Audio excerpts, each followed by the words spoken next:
Assalamu alaikum wa rahmatullahi ta'ala wa barakatuhu. Bandiraɓe sehilaɓe jangiyankoɓe, en garti e windande men ɗimmire dow to ko masɗe ɗe goni toon: a mawɗo, e mawɗo, i mawɗo, o mawɗo, u mawɗo.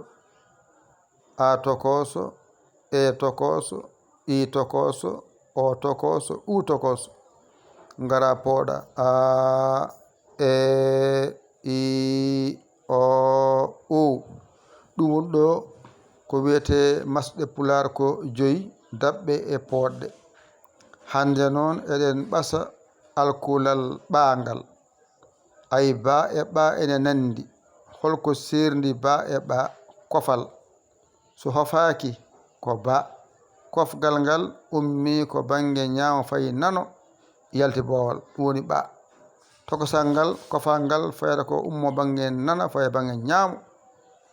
Joni noon ɓasen: ɓa, ɓe, ɓi, ɓo, ɓu. Ngara pooɗa ɓa, ɓe, ɓi, ɓo, ɓu. Hakkunde ab, eb, ib, ob, ub.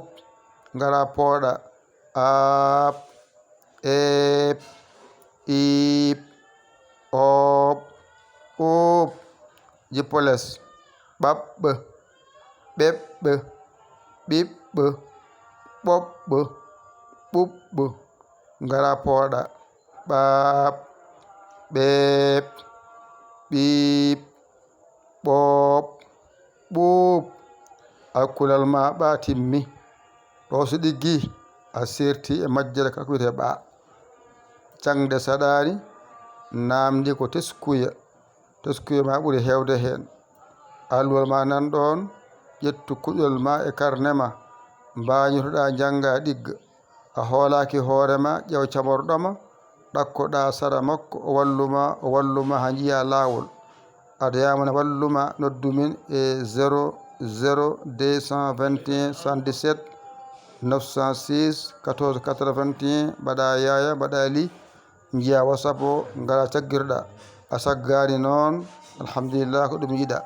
O ko musidɗo mon, guiɗo mon, almuda mon nder e boowal, Yaya Ly, Kolda Sénégal. Alhamdulillahi rabbil alamina. On jarama, wassalam.